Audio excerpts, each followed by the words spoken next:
live and streaming, please welcome Matt Heafy. Matt, how are you today? I'm fantastic, man. Like we said off camera a second ago, I am so honored to be here. I appreciate the kind words you said. Like we grew up idolizing your band and your music, so I'm very, very happy to be here today. Thank you very much, man. I want to say thank you for jumping on the show. Dude, you're a busy guy, and at first I was like, man, that's a pretty hard reach. But first and foremost, I want to thank Daniel Decay from Exciter for hooking this up. I appreciate it. I love that guy. Yeah, I love him too. And you know what? The title of this, I had to change the title of my stream to "No One Eats Till Matt Heafy Eats." Have you heard the origination of that story?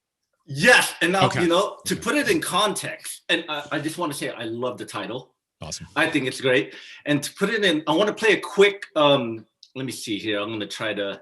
I want to play a clip from this. Let me see if I do. For some reason, I can't share my video. This is weird. But if the audio's fine, if we can hear the audio, it should be all right.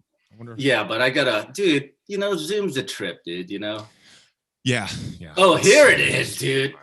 Got it. Man, yeah, dude. I'm gonna play a quick clip, and to let everyone know the context of this. So let me pull this thing up here, dude. I'm not as savvy as you, bro. I'm not either. I just have really great moderators of my channel that help me with everything. I'm so bad at this stuff that I usually just start yelling and asking for help. Dude, it's just me. Okay, here we go. I'm gonna play this clip right now. So it was really weird for us because we started becoming outcasts to other bands. Other bands didn't respect us, didn't like what we were doing. Because when we first came out, we had very high goals. 18-year-old kids saying, we want to be the next Metallica, we want to take over the world. And that's pretty ballsy to say when you're 18. I guess that rubs people the wrong way. And so we started realizing that we were alone. And we started realizing that we had kind of a bad name going for ourselves. There's a really painful quote. I actually like this quote now because it's hilarious, and I write a lot about food, and I would like to make a shirt for this. But the story was in 2006 or 2007, we brought out a side band of one of my favorite singers of all time. And they just finished like a 26-hour van ride, and there was some food sitting around, some like lunch meat and bread. And that's like a typical band guy dinner. And so I showed up to grab this stuff, and our tour manager, I won't say his name either, because I don't want to do that, but he went up to the band and said, whoa, because they're about to grab a plate of food. No one eats till Matt Heafy eats. Now, it seems like a harmless quote, yes, but from the point that quote was said, that spread like wildfire. Every single other band started hearing about that, so still to this day, even a month and a half ago, I had another band guy come up on our bus and said, whoa, nobody eats till Matt Heafy eats, and I assure you it's quite the contrary. I really like to share food with people. So Matt, Yep. Dude, I have to openly admit that I was on the Trivium hate train because of that rumor. Because back then, you get caught up in all the negativity. You hear one thing and everyone talks about it, and you're like, fuck yeah, you just start believing things. Yep. And to tell you the truth, it wasn't until years later, I fell into a rabbit hole of YouTube, and I heard Silence in the Snow, and I really, really liked that song. Thanks, man. I really do. And from there on, I started following what you guys were doing, and I was like, these guys are all right. And plus kind words from Jason Suecof as well. Yeah, it was tough because we knew that it went, I had no idea it spread to you guys as well, but I knew it ran deep. It definitely ran with all the bands that, all the contemporary bands I was a huge fan of, like bands that I remember going to the day that their CD came out and going to like Sam Goody in the mall and buying their CD because it was like day of release. And those bands even saying that. And we went on Ozfest 2005. I remember, I guess that was before that, but it even started back then. It started around then because we were 18, 19 years old playing with bands all in their mid 20s to mid 30s to late 30s.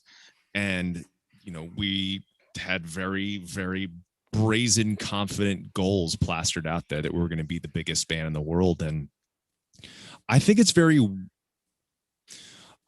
weird when people get very mad about people with lofty goals, because I think the only place that we really see people criticize people for goals like that are in metal, and maybe not even rock, but just metal, basically. Like, people want you to stay down and they want you to stay underground. They want you to not be successful. I'm not talking about success in excess. Like, it's not about the rapper's excess. It's not about ton of cars and multi-mansions, and it's just to not have to worry about your next grocery bill, your next mortgage, or your next rent check.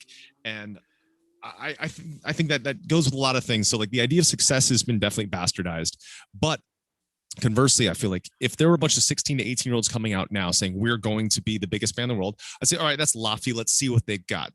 Are they bringing to the table what they're saying?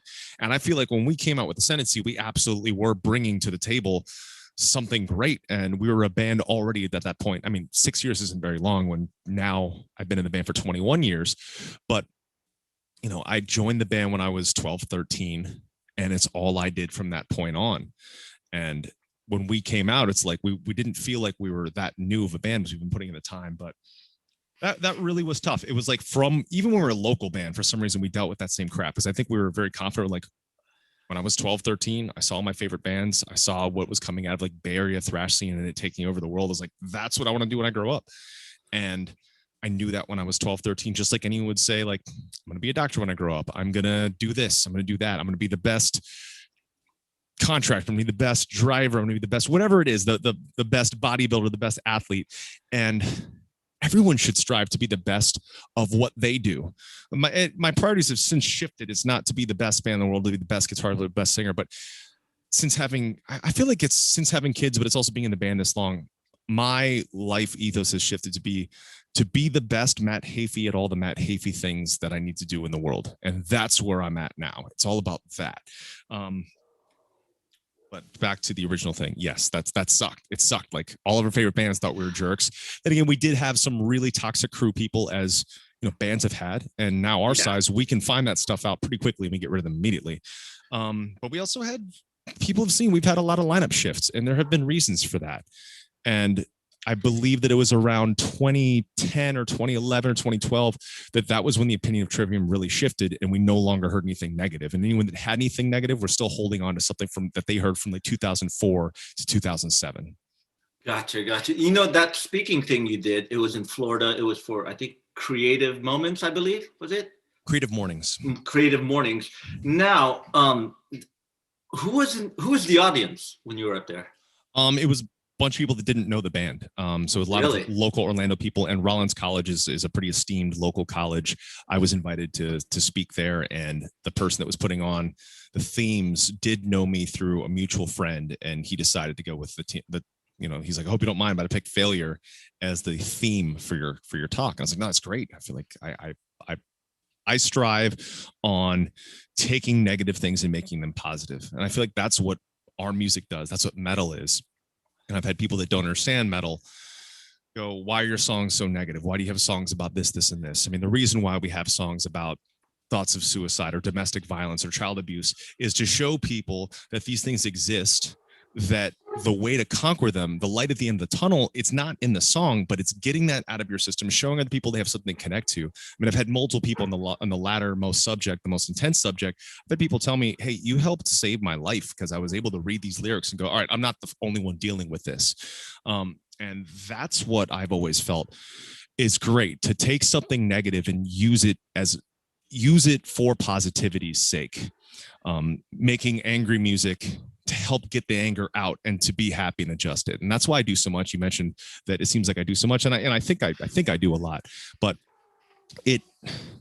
I've noticed that there's like a very specific, I don't want to say, I guess a combination of things that I feel I need to have in my life to be balanced. And it's a lot of things. It's staying incredibly busy, but music, jujitsu, mace lifting, now striking stuff. I've been doing Kali sticks, like the Filipino martial arts, and like Filipino, Eskrima. Yes, I've been doing Eskrima lately. I've been doing the knife stuff. I know there's a lot of different variations of it.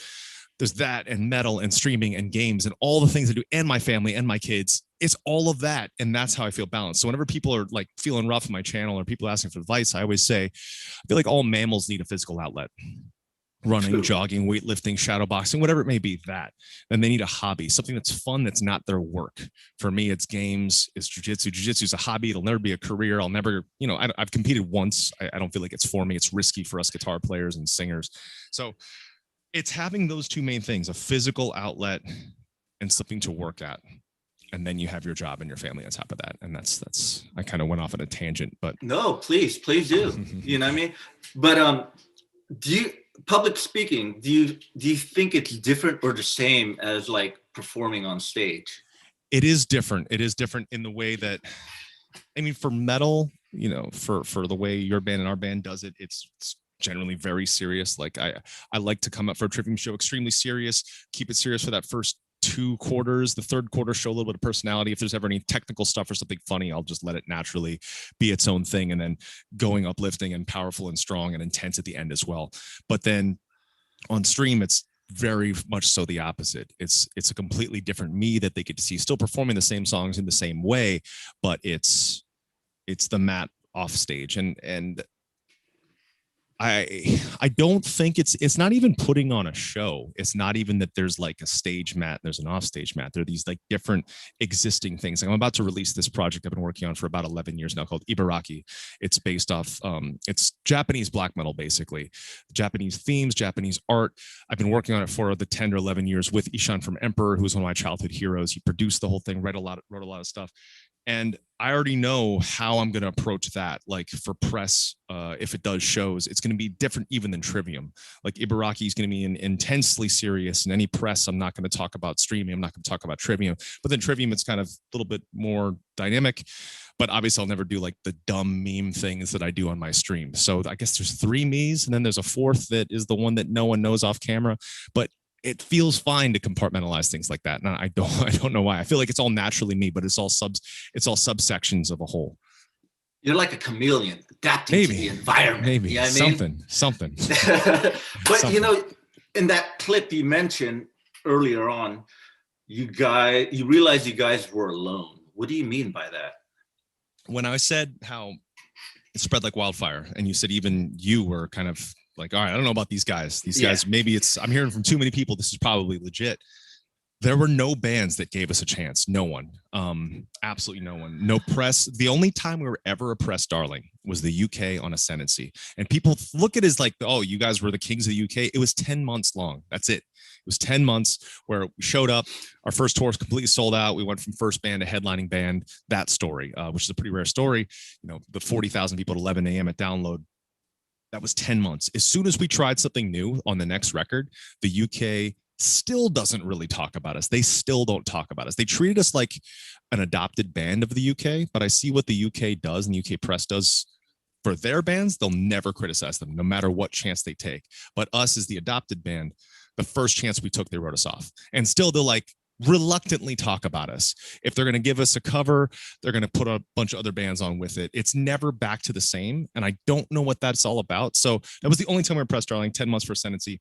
And the rest of the time, we're the band that we don't get the awards. We don't get the magazines. We're not the band that at festivals, you see the side wings packed with other bands. And that's fine. I'm not saying it to say like it's something we're upset about, but what that has done for us is made the 4 of us in the band incredibly close. And we have a bond unlike anything that I've seen. I remember Mark Morton from Lamb of God said something awesome to us at a festival. He's like, everywhere I look, you guys are all together.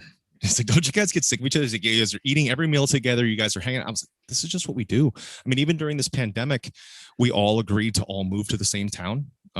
Everyone moved down. We all live 10 minutes from each other. We make sure we see each other distant. We've done the streaming shows. We're now building an airplane hangar to be our HQ for Trivium. It's always constantly moving forward. We've been rehearsing a ton. We all see each other on days off on tour. Even, you know, it's 2 to 3 meals together, the full band, maybe the crew as well. We just always want to be with each other. And I think that's because of how we were sort of ostracized, not by our own doing, maybe a little bit by our own doing. I'm not sure what it is, but it really brought us all together. I remember even like from those rumors and stuff and people not liking the confidence and wanting to believe in the hype of the hate of Trivium. I've had favorite bands talk badly about us in press that I've read. They talk badly about us in show reviews. But it's like this is older stuff. So it's stuff that I've come to terms with. And for a lot of these people, I get along with them fine for now. But it is an interesting path. It is interesting when we look the way it is now. Criticism of bands is much lighter than it was when we came around. I feel like even on Ascendancy, we got torn apart for a freaking, that album is extremely metal. And I remember that the comments of the people that didn't like, it's like, this is an emo band. And it was strictly due to the way we looked. I mean, the album before that, I had super long hair. That album, I had a scene haircut. Whatever. I had a hair straightener. I wore pomade in my hair, but our music was the same. So I think purely based off the look, people wrote us off. But I do like that. I like that we always took a chance, and it's never been an ambivalence towards Trivium. It's either I love that band or I hate that band. I think the hate is a little bit different nowadays. It's not as intense. So I've always appreciated that it's been that. If people are talking about us, it's an intense emotion versus it being, they're fine. Like, I would rather people say I hate that band than saying, their music's okay. Gotcha. I mean, you guys went through that phase. I mean, I've read interviews, especially your interviews, and you got through it, you know, personally I mean, you being the front man and all that. To me, you having to go through that and coming out of it,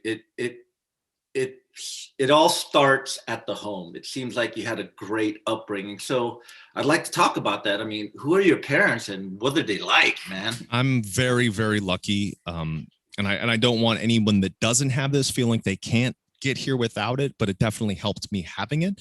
My father is a Marine. He met my mom stationed in Japan in Iwakuni. My mom is from Hiroshima, Japan. They met there. They both didn't speak the same language, but there was a spark. They had me. I was born on the Iwakuni Marine Corps Military Base Hospital. We moved away from Japan when I was 1. My mom is an immigrant who immigrated over, barely knew any English, came over with just me. My dad went back into the service. So she was just raising her child, figuring it out, like knowing the Japanese way and just being in San Diego, California and figuring it out. So when I started gravitating towards music, you know, my dad always had guitars around. They were incredibly supportive of it. My dad always wanted a son that played a Les Paul, which is funny that I play a Les Paul. I guess it was just predestined. My parents came to every single show. They would, you know, make not deals, but they would like, all right, we'll chaperone him in this 21 and up local bar, like that kind of thing, where we'll be there the whole time. So those 5 to 7 people that would be seeing us at the Fairbanks Inn, like a crappy roadside bar, my parents would always be there. They'd film every single show. They'd sell merch. My dad started a production company when I was 12, with me, and he started co-managing the band from 13 till about my mid-20s. And yeah, I was so lucky to have that. I was so lucky I didn't have to sneak around. I was in OJT, on the job training class in high school. My dad's like, if you come home and legitimately practice guitar and log the hours like a job, I will sign off on this as your employer. So like to those lengths. And wow, he forked out the money for the, you know, you talk about Jason Suecof. I've known Suecof since I was about 14 years old. He recorded our Blue demo that got us signed to Life Force Records. He did Ember to Inferno, did the demos that got us signed to Roadrunner Records, did Tech Death Metal record Capernaum together, Roadrunner United together, The Crusade together, and all the demos in between.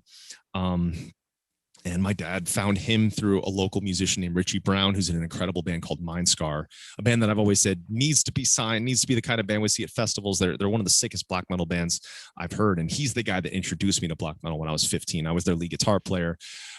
I'd wear corpse paint at the shows, spiked armor, all that stuff when I was like 15, 16. So yeah, it's just, there's so many back roots and back stories.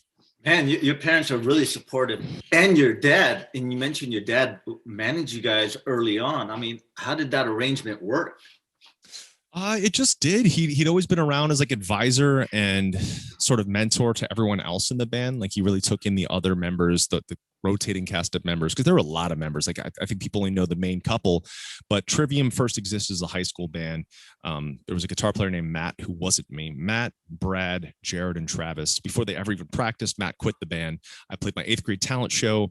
I was asked by Brad to try out for their band. I was an 8th grader trying out for a high school band. Tried out For Whom the Bell Tolls. I remember I walked in, 12-year-old, and they're like, what's this kid gonna do? And then I played the song perfectly, and their jaws dropped, and they're like, all right, you're in. So he left the band at about 2 months. He wanted us to be an industrial band. We wanted to be a metal band. And we just kept trying. I remember we were looking for singers, and Travis at the time he was bigger than me and older than me and had a tattoo.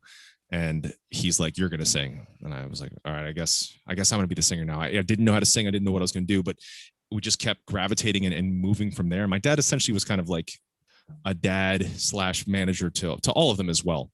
Not ever imposing it, but for those that needed it, he always kind of took the strays in, which was really cool. And my dad forked over the cash to take us on our first European 3 shows when we were signed to Life Force. Life Force Records was tiny micro indie at the time. They're a little bigger now, but he bought everyone's plane tickets, set up the hotels, did all the budget just to play those 3 shows. I remember first show was sick. It was Do Scented, Prostitute Disfigurement, and Trivium opening in, where was that? That was in Eindhoven. It was like maybe like 600 people. Like, this is insane. And then the next day we played Zollfeld, Germany. Heaven Shall Burn. It was a festival with like 10 bands, conspiracy festival, like 600, 700 people were blown away. The final show was like 20 people in Ghent, Belgium, in this thing that looked like a row of porta potties. We're like, well, I guess this is it. We played that. We flew home the next day. Yeah, so he was super supportive, and he went above and beyond for the band. But it's really nice now that he can just enjoy it as a fan of the band and as my dad, versus having it to be, managerial protection plus fatherly protection plus all of that stuff. I think it's right where it needs to be right now. Gotcha. Well, that's cool. I mean, that's cool. You had that support from your dad who was looking out for you. You know what I mean? Mm-hmm. Yep. That must have helped a lot. And I believe in that failure speech, you mentioned that he saw the power of social media. Mm-hmm. He brought it up. I mean, was that something you were on board with, or were you already in that mindset? He brought it to us. He's like, hey, you guys need to be on MySpace. We need to do this thing. And this was back before bands were really, really like all about it. So he MySpace, man, yep. That's like old. Yep. He was a champion of that early on. He was a big champion of that. So I think that was definitely something ingrained into me from him. He's like, we need to be like forward thinking. And yeah, damn, I haven't even thought of that point till you brought that back up. He was the first one to mention all this stuff. And now here I am, I feel like I've at least figured out my thanks. The king of fucking online. The king of all Matt Heafy things. Yeah. Okay. Yes. There you go. Put it that way. The more humble dad Matt. Yeah. So I mean, that's cool. I mean, do you take advantage of social media, man? Yeah, you really need to. And I was doing a call, like I've had a couple really cool partners come up since getting into streaming, and I was doing a call with 3N2 yesterday, who they do like custom esports jerseys. They do jerseys for like elementary, high school, college sports teams, but they wanted to branch out into esports. And we were talking about all the different like social media stuff. I'm trying to figure out where I was going with this. And I was talking about my strategy, the way I do it. There are so many things bombarding all of us at all times. We each, however many of us, whether we just have Instagram or Twitter, Twitch, Facebook, all these things, all this stuff, all this space always getting taken up. So you do have to remind people of things. And I figure, find the amount that feels good to naturally be there and put yourself out there. Like the way I look at my channel, it's not about trying to grab other people and bring them in. It's whatever someone needs at that period of time, whether they need this channel to be their pub or their gym or their therapist couch or their shoulder to cry on or their church or whatever this thing is, it is that for them. And that's the same ethos we've always had with Trivium. Trivium is a champion of acceptance of all walks of life that don't hurt or encourage the hurt or hatred of another. So we've always been that, which is something that, most metal bands I met are that too, but they don't really talk about that. I feel like metal at times, for maybe the outsider, like metal is for the outsiders, but the outsiders to the outsiders, I think, have felt metal can be kind of exclusive and closed off. So I've always wanted to keep it very embracing and very much so a champion of people that deserve it. Like on the Crusade, for example, we have several socio-political songs based on specific events. Like we wrote a song about Matthew Shepard, who was a gay kid who was killed because of the way he is. And that's not something you see in metal bands, like writing songs about that, for that cause, for that purpose. Declaration on Ascendancy very early on said, the lyrics within that are all about acceptance for everything. And if you won't take that, then that song is like a message at the people that won't accept all. So I think that's very much so a big thing for me. And this channel is more about community than it is about anything else. Because I've had some band guys mention, band people coming in during pandemic, what's more lucrative, this or this? Or like, how do I make money on Twitch? I'm like, yes, that's like a byproduct of it. But when I started this, it wasn't about that. It was about, hey, here's another level of connectivity for those of you who've allowed me to keep doing what I do for a living. So this is whatever you need, the same way I get that out of them. It's this very symbiotic relationship of the same way I need to be practicing. Because I'm very compulsive, and I know that I have to keep my abilities here at all times. And I try to make it where I could go on tour tomorrow. I could make a record tomorrow. I'm going to be in shape. It's not a getting back in vocal shape, getting back in shredding shape. It's just year round, more like an athlete.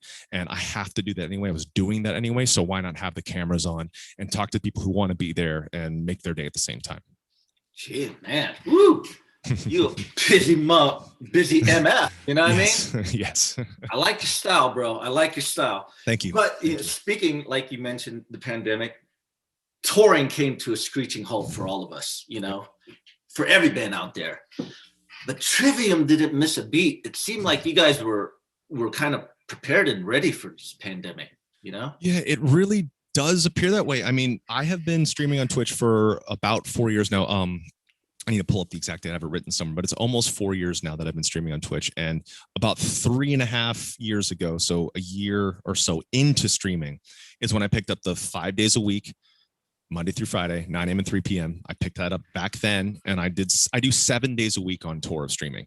And it sounds really intensive and it sounds not fun, but it's very fun for me. It's very fun for the audience. I've got a live streaming backpack. I stream my warm-up's about an hour long, stream the entire warm-up, take requests of what I'm warming up per song, stream the entire song with board feed audio. So we've been streaming every single Trivium show for free for the last 3.5 years as well.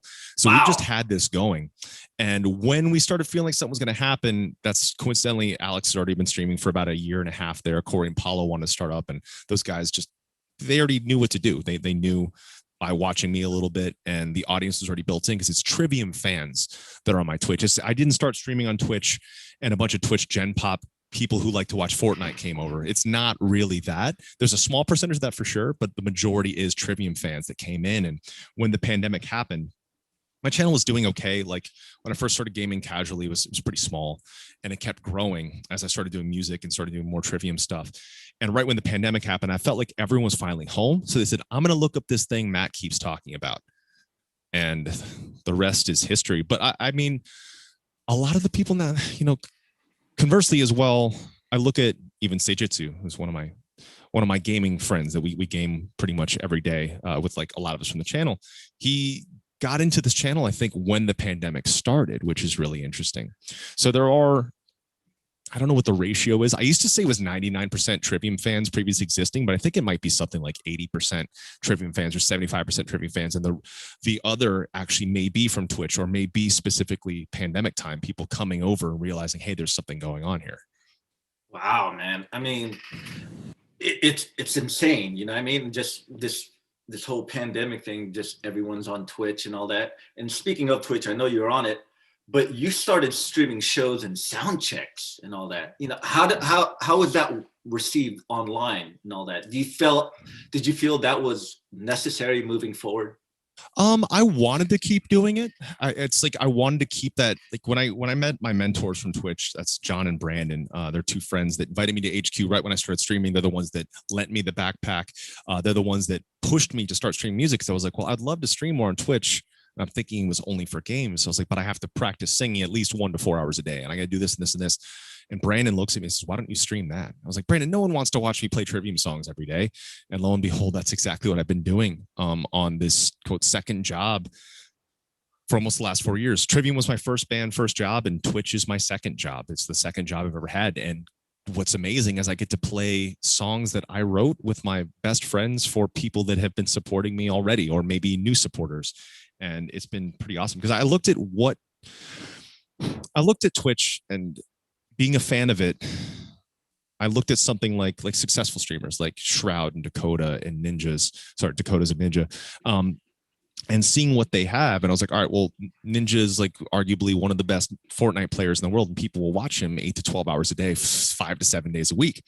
And I was like, I will never be that. I'll never be that good at that. But I do already have this thing that I do very well. I'm the best Matt Heafy in the Matt Heafy world. So why not stream that all the time and have that same consistency? And having that consistency has always been really good for me. And I believe that's ingrained from my parents, my father being a Marine, my mom being Japanese, two very regimented, disciplined cultures. And it was easy. It was easy for me, and it made touring even more fun to have that going on. So those moments where you're alone in the dressing room, it's not boring to warm up. It's then entertaining. It's things that I have to do that I would rather do with people. So days off on tour, I set up my laptop and stream and play games all day because I would have done that anyway. But luckily the community is already there as well. And with regard to Trivium, we had already started the record and the pandemic happened. Our label said, hey, do you want to delay this record? I said, absolutely not. Like, we don't know when this is going to be, because definitely it was going to hurt CD sales. And we said, we didn't care. We know people need something to do right now. People need something to make them forget that they're locked up for at least an hour. And that's why we released the record without fail. Now, I know some bands will have, and I've talked to other bands and other band guys that have said, well, isn't streaming every show going to take away from the mystique or the importance of going to a real show? Or are you sure you want to stream sound checks so that people can see the human stuff? Or are you sure you want to do that? Or bands that felt like that would take away from live sales? I really don't. I feel like nothing will ever simulate what it is to be at a show, especially a metal show, maybe an EDM show, maybe something that's not metal, but nothing will ever simulate being at a metal show. I agree. I agree. You feel it, you smell it, you hear it, like it's everything. It's all your senses. And we felt, and I'm very happy my band was very embracing of it, we felt that constantly showing the shows was only going to keep the relationship stronger between us and our supporters. So I do understand why some bands don't want to do that. But for us, it just felt right. So that's why we started leading towards a lighter distant mirror. We're like, all right, we've been doing this for free for so long. So let's really show a clear delineation. If we're going to ask you to pay for tickets, we're going to make it something insane. And that's why we had an incredible venue at Full Sail. We had like a 10 or 15 or 20 person crew putting the whole thing together, multi-angle. We flew our crew in, we did all COVID precautions, and the show went incredible. I think it was at the time like the highest grossing metal streamed event that was paid for. And then we did 2 incredible free events also on Twitch. I think the first one was like 25,000 people. And then the second one was like 12 or something. And then our paid show was like 13,000 paid. So it's all about moving forward and making sure, because one of the early things when I started seeing like there was a pandemic happening, we actually had our tickets booked. Our first tour was going to be in Asia. Right. We had a press tour, actually a press tour first, then a tour in Asia. I was like, I don't know, this looks kind of strange to me. And everyone's like, Matt, nothing's going to happen. And the world's going to go on as normal. I was like, I don't know. I really feel like something's going to happen. So I started stocking up on masks and sanitizer and stuff before anything happened, because I was like, I have to tour, so I may as well bring all this stuff with me. And then like 2 days before flying out to that press tour, like, all right, well, the world's shut down. And then it was time to put the record out and just keep moving and not stay stagnant. And anytime we were brought up with the question of, are you sure you want to do this now while people can't do this, or this? We would say we have no idea how long this is going to go. Not in a pessimistic way, just in like an open-ended, this could end tomorrow, this could end a year from now. Exactly. So let's keep this going. Let's stay invigorated and stay motivated. And luckily, one day, Paulo, he had just moved to Chicago. He's like, I'm over this apartment living during a pandemic. I'm coming down. So he moved down. And then Alex, who had lived in California his entire life by his family and all his friends, were like, Alex, are you up for moving down here? If you move down here, we'll cover your moving costs. Just get over here. And so now he lives 10 minutes from us too. And that's how we were able to keep practicing, keep doing these cool events, and just keep the bond going and keep the fire going. I mean, there's no talks of any new music yet since we just did the last one, but just the new thing for us is we've got that hangar going out there. Yeah, I want to get to that. You guys bought a hangar, man. Yeah. What is up with that, dude? Yeah. I mean, what'd you do? Did you go to a garage sale in Florida or something? I mean, tell us about it. We've always been very frugal with our money. We've only taken one raise ever since Trivium has become cash positive. And Trivium, I've seen those like net worth estimate things. Like, I wish those were real. I don't know what about those. It's not real. Like, the back of this room is right there. It's not like, so we've always been very careful with money. Like I said, we only took one raise since becoming cash positive. That was just a health insurance stipend because, us musicians don't get covered for shit. Yeah. And we would always fill the pot of Trivium so we can always have that monthly, just what we need to cover everything. So we'd always been very safe with money.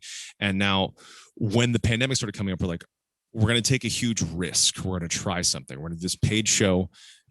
If we're negative, we're going to lose all of our savings. If we're positive, now we have a down payment potentially on buying something permanent, because we said we're sick of paying rent at a practice place that we hate to be at. Our practice place is total dump because there aren't really band practice places. It's just this place is already burned down once while our stuff was there. Wow. Our stuff was fine. It was a really but those are practice spaces. They have that vibe. Yep. But I know what you mean. I know what you mean. So for us, we just didn't like ours, and we said, let's save it for something. Let's start looking. So first thing I started doing was looking at houses around here. I was like, all right, maybe I could buy something, have a couple friends live in there, and we can have a stream room. And when I mentioned that, then we started thinking about industrial properties. Our realtor who sold us our house, Paulo's house, as well recently, she directed me to an airplane hangar, and I was like, this looks insane. So I saw this like a giant empty shell of one. I went down to do a tour with this guy, and he took me to an Airbnb one, this Airbnb hangar. And I was like, this is incredible. I was like, I want to do this. He's like, well, you can do this to any of these. So it was an insanely high price tag. We're talking about $1 million over. One day I'm by the pool with my mother-in-law. I'm talking about this story. She's like, oh, Ashley's cousin has 2 of those for sale right now, and their main headquarters in one of those. Okay. So I called him up, and he's like, actually, yep, we want to sell one right now. Wow. And the price was exactly what it needed to be. They didn't try to gouge us because they're family. So we bought it from them. It took a long time because we had to file like an SBA loan plus a loan with our bank. And it was nothing exorbitant. We made sure that the costs would not hurt us in the end. And the phase now is they're actually building this thing out. So it's like a 7,000 square foot box. And we're building an upper mezzanine, like a 1,500 foot enclosure within there. That's going to be phase 1. And within there's going to be a studio. There's going to be just modest studio, nothing insane, because we don't need anything crazy. There's going to be a spot where all our live instruments go, and it's going to be a streaming HQ. So we'll be able to have paid for stream shows out of there, but also store our gear, also rehearse, and eventually build out the downward part, build out the main chunk of it, make it like a stage with lighting, with backdrops, with everything. So Pre-production. Have you ever rehearsed it at TDA in Germany? It's like near Botrop, Germany. No, we have gear storage up in Captured Live in Essen. Okay, so have you rehearsed there at Captured Live? No, but we've been in there. I think As I Lay Dying and Heaven Shall Burn, they were rehearsing when we were picking up gear or something. Yeah, so it's kind of like the idea of what Captured Live does. The TDA one is this gigantic, it's just tremendously huge. So let's build our own TDA basically. You can actually park a bus in this hangar that was shore power and a sewage line. It's killer. It's going to take a while to build, but when the 1 year plan, like I said, is everything is contained within the mezzanine, and the 3 to 5 year plan is to build it out and have it look like a live stage at all times. And we partnered with LMG, who's a local lighting company, so they're going to provide. Basically, anytime we want to do another Lighter St. Mary, they're going to come in and bring in all the stuff with a camera crew, and we're going to feed all that stuff out, charge tickets, and they'll funnel it out. We're going to make a hangar website that's going to have all this stuff, specific merch, specific, archives of videos or music, and a lot more plans that are kind of secret for now. Man, one-stop shop, huh? Yep. Pretty much. Yep. We want to take the power back just fully for ourselves. Speaking of power and all that, you mentioned a little earlier you guys were cash positive. How involved are you in the business world of Trivium? I mean, massively. Were you involved when you were younger? Did you have that mindset, or is it something you gradually learned? I mean, my dad went to school for business, was in the military. When he started that production company, I remember him taking him and I to his attorney's office, where his attorney would teach me everything they're doing. My memory is not the greatest. I feel like my hard drives are so taken up in my brain, but I try to be very aware of everything that's going on. We do, I've seen 2 ends of the music business where bands that go completely DIY, which is awesome. Like some bands do their own merch, do their own everything, do their own management, booking, which that's great. But for me, because of all the other stuff I have going on, I like to, and Trivium prefers to rely on the experts. Our manager, Justin from 5B, he has been managing us since I was about 16. So he co-managed with my dad from 16 till now. And my dad managed from like 12 to mid 20s. So Justin, I've known for basically most of my entire life. So he closely advises. He has a law degree as well, so he can always help go a little bit further if we need him to. Then we have a great attorney, and we do have business managers. Now, the more people you have, they do take percentages of things, but for us, it allows us to do what we do better. So like our business manager, they do all of our accounting and our taxes, and they help us look into, hey, can we pull this hanger off? And they're the ones that found the SBA loans and did all the paperwork and all that stuff. So for that end, we're always very up to date with everything, but we rely on the experts.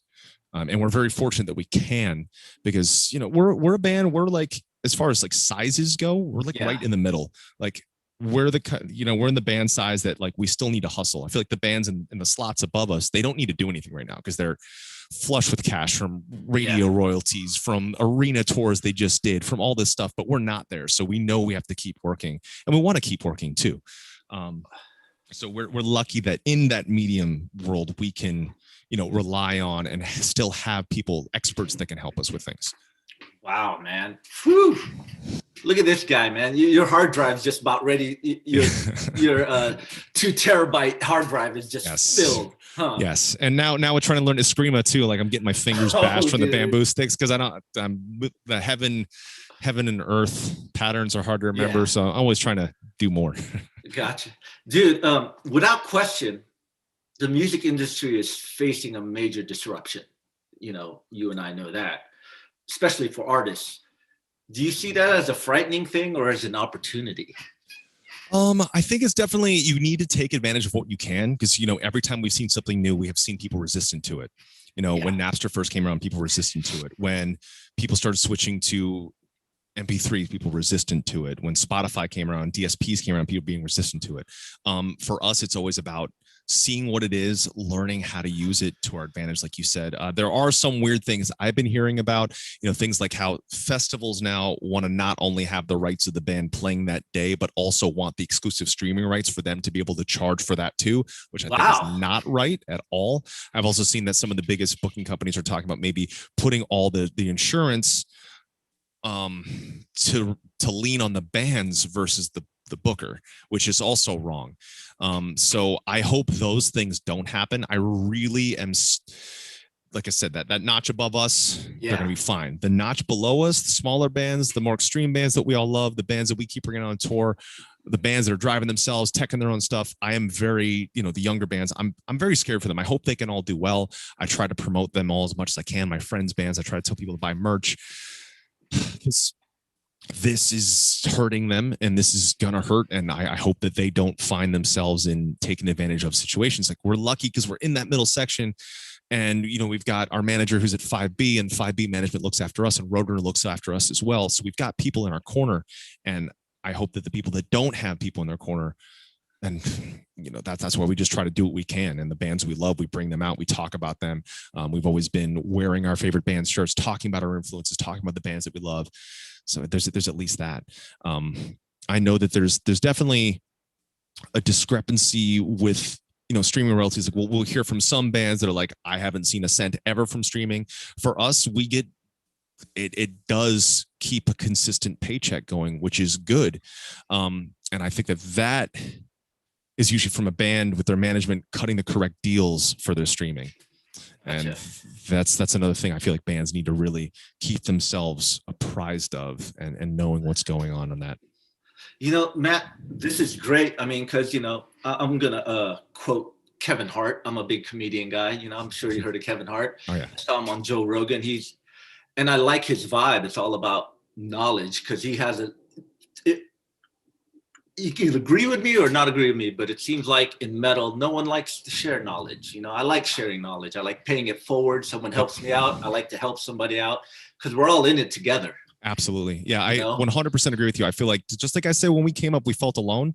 Like, I feel like no one wants anyone else to succeed. It's like, this is mine. This is mine. This is mine. And for us, you go to help.twitch.tv, type in music. It's 10 videos of me explaining how to stream. It's 10 videos of me explaining how to stream on Twitch, how to grow your own channel, how to hopefully make money off of this.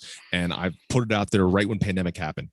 Any bands having any questions on how to stream, I kind of know a little bit about it, hit me up. I will help you. So I've been able to help a ton of musician friends of mine on starting up channels or how to do it. But yes, I feel like for some reason, and maybe it's not just metal, maybe it's a human nature thing. It's, you know, probably true. You think about like when you need to turn off for an exit and someone doesn't want to let you go just because. I feel like that's this nasty thing that's like inherent in some people. But yeah, there's no need to be healthy. Competition is good, but there's no need for spiteful competition. Like, it's over. We're the best. This is it. Yeah. I did it. No one else is ever going to top this. It's like, all right, instead, why don't you say this was great and see if someone can top it, so you can keep trying to work and keep trying to make something better. And yeah, I would, no one's mentioned that point of people being like the gatekeepers of the information like you had. And that is absolutely correct. Like, that's why anyone ever has a question, I help them out to the best of my ability. Hey, Matt, how do you do this? This is how you do it. Yeah. Yeah. Pay it forward. Like I said, we're all in it together and all that crazy stuff. And, we're not getting any younger. Things are getting tougher.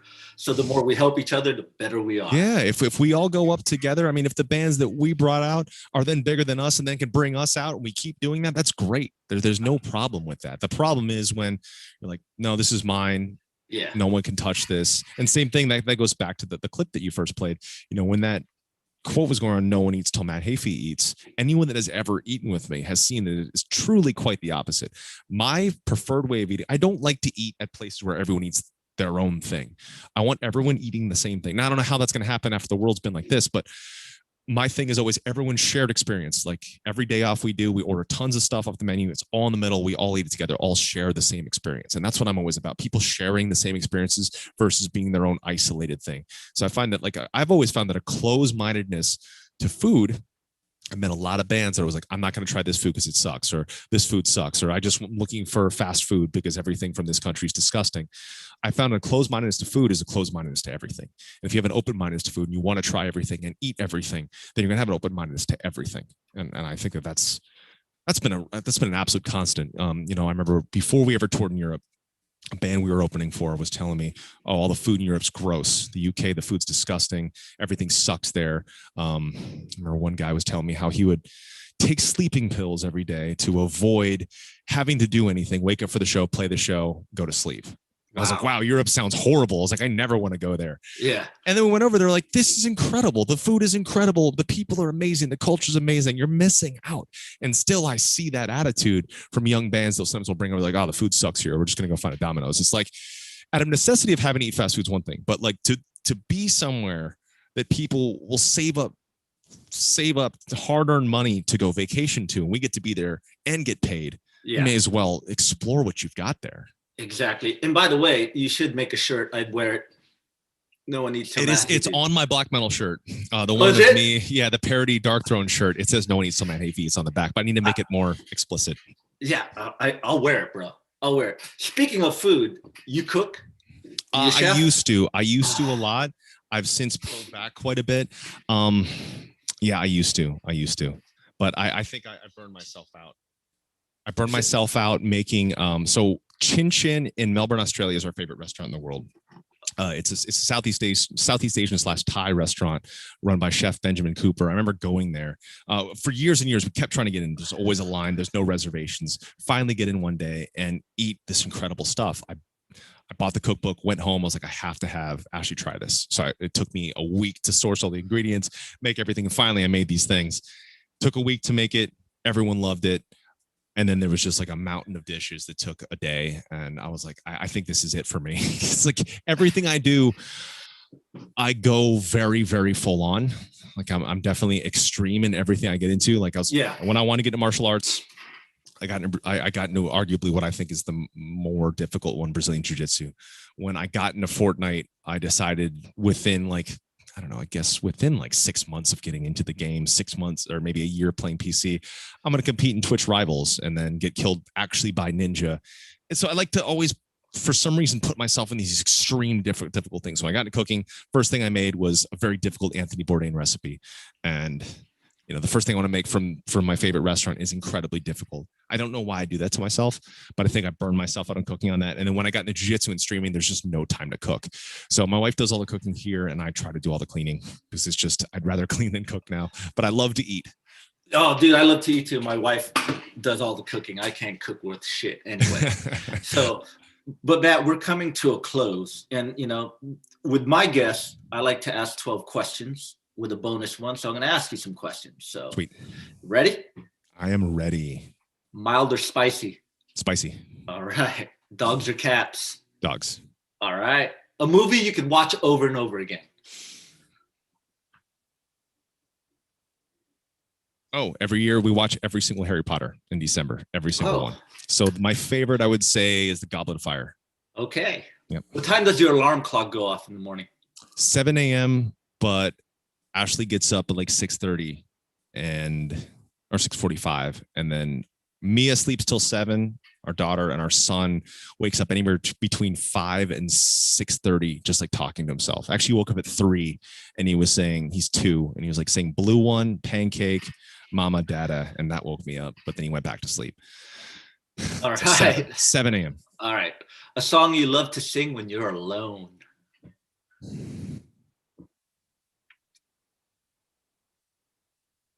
mean, for the kids, I sing them In Dreams by Roy Orbison every night, and Crying by Roy Orbison every night, and Can't Help Fall in Love by Elvis, and All My Lovin' by the Beatles. But when I'm alone, probably excerpts of Nightmare Before Christmas. Oh, yeah. Right on, man. Your dream vacation.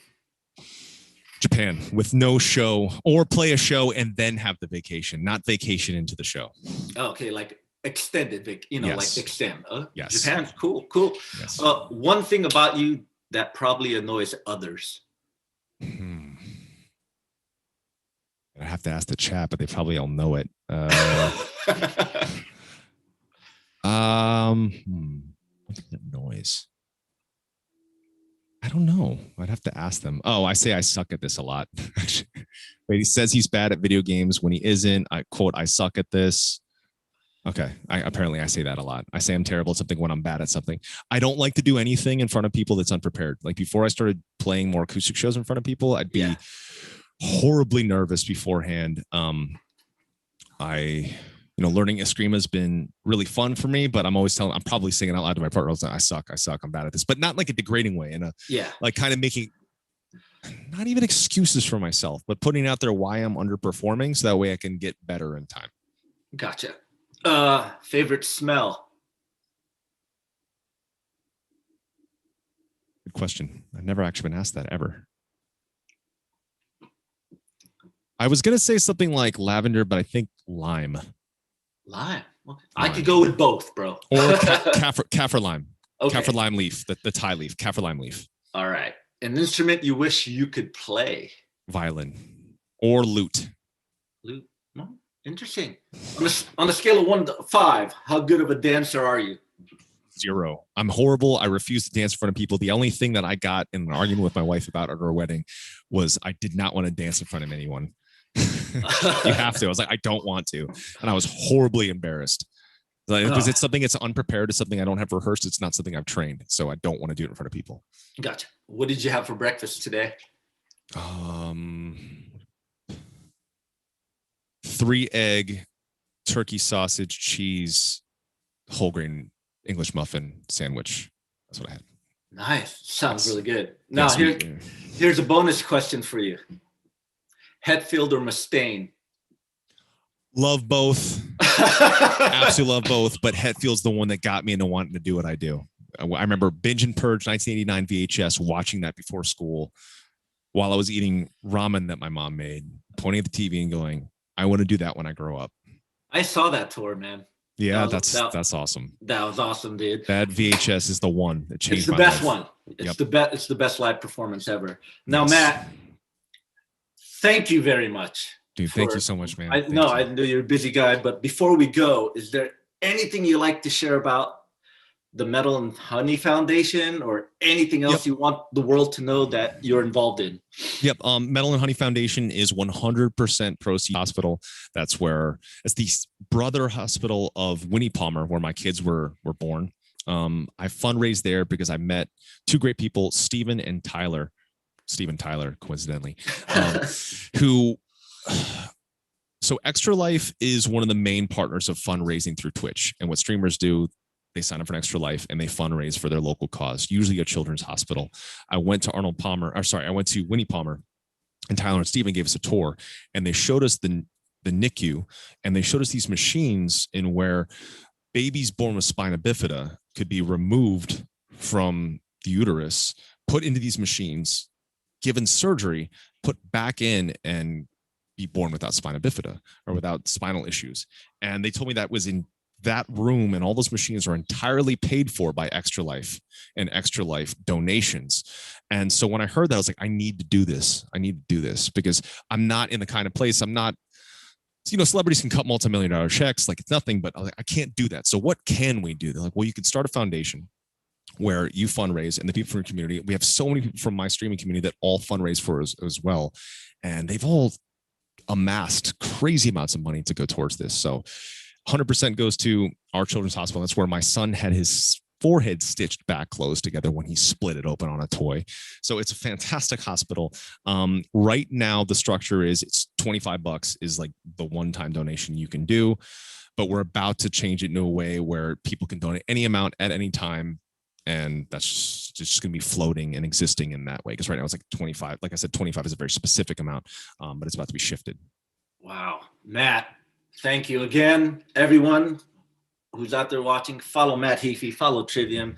Matt Heafy has a killer Instagram. I love how he makes fun of himself. It makes me laugh when it comes up on my feed. And I love, I watch a few of your streams. It's awesome. Great playing. It's good content. And I wish you, Trivium, all the health and happiness ever. Thank you so much, man. Thank you very much, man. And thanks to all your Twitchers for Oh yeah, they're amazing. They're amazing. Thank you so much, man. Thank you for all the music that you've made. Like I said, you inspire us, and this is fantastic. Actually, probably one of the best conversations I've had.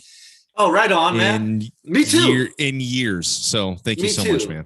Thank you. I mean, like, you inspire me. Hopefully, it's the same, and let's inspire each other, and let's bring each other up.